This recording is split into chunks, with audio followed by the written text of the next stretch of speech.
Mark from the States, Mark from the States, it's Mark from the United States. Good morning, good afternoon, good evening, Mark from the States. How are we doing today? I'm doing fantastic. I hope you are as well.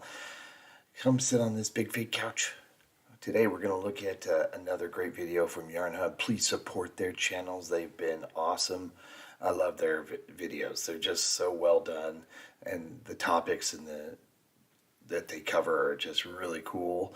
This one has come suggested, as always. This is when the British attacked a Russian naval base. Don't know anything about this, so I'm hoping to learn something today because, as always, that's why we do this, so I can learn. Hopefully you can learn as well. So let's get into this without further ado. When the British attacked a Russian naval base.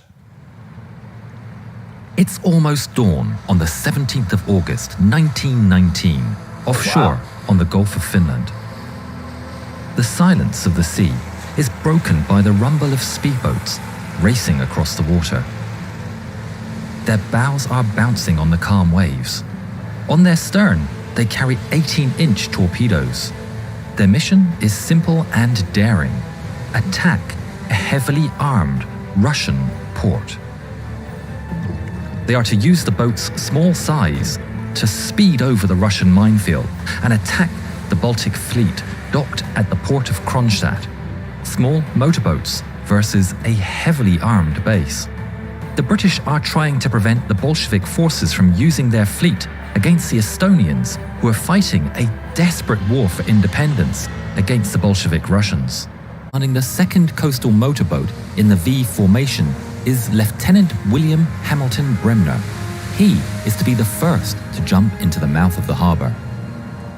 They arrive before sunrise, and already there is a chaotic scene of explosions and gunfire. 6 Allied aircraft dive onto the enemy port, strafing the structures and dropping small bombs across the fleet. They're distracting the enemy in the hope that the motorboats can make it through undetected, but a hurdle remains in the way in the shape of the destroyer Gavril, keeping guard outside of the port entrance. The sailors expect this, and they had already assigned the boat of Lawrence Napier to sink the Gavril at the start of the attack. Bremner waits for Napier to move ahead. He looks back at his compatriots to see that nobody is moving. Napier is nowhere to be seen. Where the hell are they? Little does he know that 3 of the boats had veered off course and were running late, among them Napier's. With the firefight raging ahead of him and the knowledge that every second waiting means more risk for themselves and the planes, Bremner decides he's going in anyway. His boat springs to life and accelerates swiftly towards the harbour entrance. The gunners in the Gavril are busy shooting at the sky and completely fail to see as Bremner sails right past them. He slows down by the entrance, expecting there to be a chain boom that he'd have to clear, but fortunately, the entrance is wide open. Carry on! They charge into the port as aircraft fly above their heads. Bremner's eyes are focused on the vessel straight ahead, the cruiser Pamiat Azova. A Russian sailor spots the British vessel and turns his guns towards them. A volley of gunfire comes crashing down from the enemy deck. It's splashing in the sea and striking the wooden craft, sending splinters flying through the air. Bremner and the crew take cover as the cruiser gets ever closer, with the target filling the windshield. He shouts, "Launch!" He pulls the trigger in the cockpit, and their singular torpedo is released with a loud bang. It slides backwards and plunges into the boat's wake, its course defined. The helmsman turns sharp right and away from... I am shocked that they had this. God, this is 1919? And they just released the torpedo off the back. It just sits there in the water and then starts up and then knows where to go. I had no idea they had that technology. No idea. This is mind-boggling. From their collision course. They're running away from the cruiser, still assaulted by the gunfire, when Bremner feels a punch on his lower back. Moments later, a massive explosion lifts into the air behind them, and the guns are silenced. The torpedo has blown a lethal wound in the Pamiat Azava's hull, and she gradually sinks into the port. Bremner orders his boat to a corner of the harbour, giving room to the other motorboats to maneuver.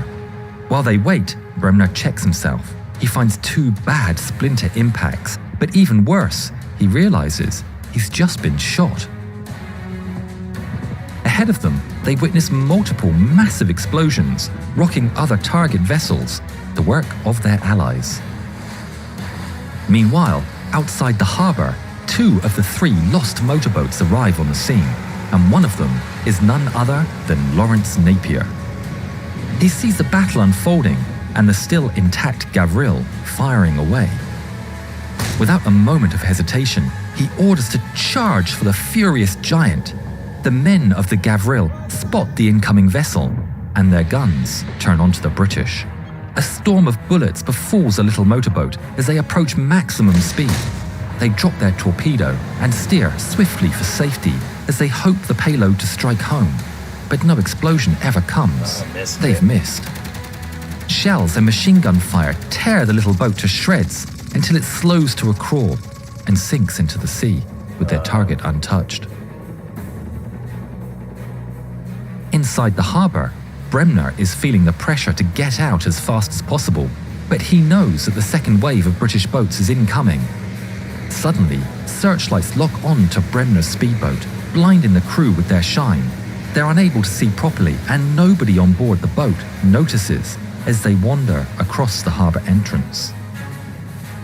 Simultaneously, Commander Frank Braid and his men are charging in, struggling with much the same problem.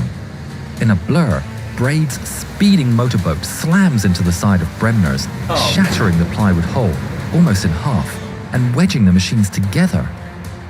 The men can barely process what's happened before machine gun emplacements from the harbour walls open fire on the stationary and brightly illuminated vessels. They are screwed. In the middle of the bullet storm, Bremner and his crew hastily push Braid's boat free as their own sinks under their feet. As Braid's boat breaks free and Bremner's is sinking, the men swiftly board the one remaining speedboat that's still afloat, as bullets crack above their heads and slam into the wood. The last soul is hauled on board, and Braid shouts to get them out of there immediately. The boat roars, turning right around and racing back out to sea. They exit the port to be met by the onslaught of a still intact Gavril. The Gavril's 102mm guns fire, launching 37.5-pound shells, along with a never-ending storm of lower caliber rounds, straight for the little machine. With 2 torpedoes still at their disposal, Braid resolves to use them. Charge. Incredibly, the small motorboat accelerates towards the Gavril as their flurry of projectiles splash all around. Impacts appear on the boat's bow, and some strike the unfortunate crew, including Bremner for a second time. The men push on through the deadly hail as they await Braid's orders to launch, but it wouldn't come. A bullet strikes Braid square in the chest, and he collapses on the side of the motorboat, lifeless. Bremner curses, immediately rushing to take the unfortunate commander's place, despite his own wounds. Almost there. Keep going. Stay on target. The crew valiantly press on. Their boat bounces in the waves. The sound of cracking bullets, splashes and shattering wood fill the air. They're so close, they can almost see the enemy sailors manning the Gavril's guns, when Bremner finally exclaims, "Launch." The 2 torpedoes drop into the water simultaneously, and the helmsman pulls a sharp 180. The men hold on as they power away in haste, leaving behind 2 trails of bubbles, moving closer and closer towards the enemy destroyer. The enemy fire doesn't subside. Sailors are struck and the craft is suffering constant damage. Bremner looks back, waiting, praying for the explosions to end the barrage. But the torpedoes were badly calibrated, and they pass harmlessly underneath the enemy ship. Oh, no. Bremner's heart sinks as he witnesses the torpedoes explode behind the Gavril against the harbour wall, and suddenly safety feels miles away. A shell slams into the boat from the rear, sending shrapnel and splinters flying across the deck. Fuel tanks burst, filling the interior of the craft with flaming gasoline, and the chilling sounds of failing machinery reverberate through its wooden frame. A glimmer of hope remains as, despite the odds, the boat continues to trundle onward. But it's violently snuffed out when a second direct impact happens. The small ship slows into a heart-wrenching stop. The barrage of low-caliber bullets resumes in force. The enemy gunners are finding their aim on the now stationary target. Two brave sailors man the double Lewis gun turrets and fire back with all they have, but it's pointless against a destroyer. Yeah. Other sailors abandon ship, choosing the frigid waters over the rain of steel. Bremner takes cover on board, holding on inside the storm of bullets, splinters and shrapnel. The little craft is torn to pieces by the savage barrage. Water is pouring in through the rapidly growing number of strikes. Yet still, they fight on until they are all taken by the Gulf of Finland's cold embrace.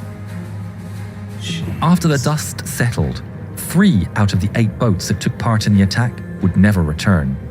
8 British sailors would be killed and 9 taken prisoner. Nevertheless, the raid was a success. The British sunk a depot cruiser and critically damaged a battleship, which couldn't be repaired. These losses kept the one surviving battleship in port for the rest of the Estonian War of Independence. Miraculously, William Bremner would survive the encounter. A Russian paddle boat picked him up from the sea just 10 minutes after the battle. He was struck 11 times, most of which being hits from wooden fragments. Wow. He was tended to in the port's naval hospital alongside other survivors and was taken as a prisoner of war. He was kept in Cresti prison for 6 months before being released in a prisoner exchange on the 4th of February 1920. Upon his return to London, he was awarded the Distinguished Service Order for his valiant actions during the raid. He continued to serve in the Royal Navy and MI6 throughout World War II before retiring. William Hamilton Bremner passed away peacefully in 1970, aged 75. If you haven't yet, please subscribe to the channel and please watch more videos of ours. Thank you. Please do all that. Watch, go support his channel. Very good stuff. I had no idea that this even happened. Estonia's War of Independence. I didn't even know the British actually were involved in that. God, I feel like a knucklehead. How did I not know this? That's wild. Okay. Yeah, I was just like, wait a minute. And the technology on those boats, I thought that was kind of impressive. Amazing. Amazing. Did any of you know this happened? And did anybody of you spot the little cat that was on that boat that came in to rescue him out of the water? I think I did. Yeah, cool stuff. Please support Yarn Hub and everything they do. It's really cool stuff. And wow, very cool. That was wild. That was wild. Hope everybody's happy, healthy, and safe. And we'll see you in the next one. Take care. Bye. Mark from the States, Mark from the States, it's Mark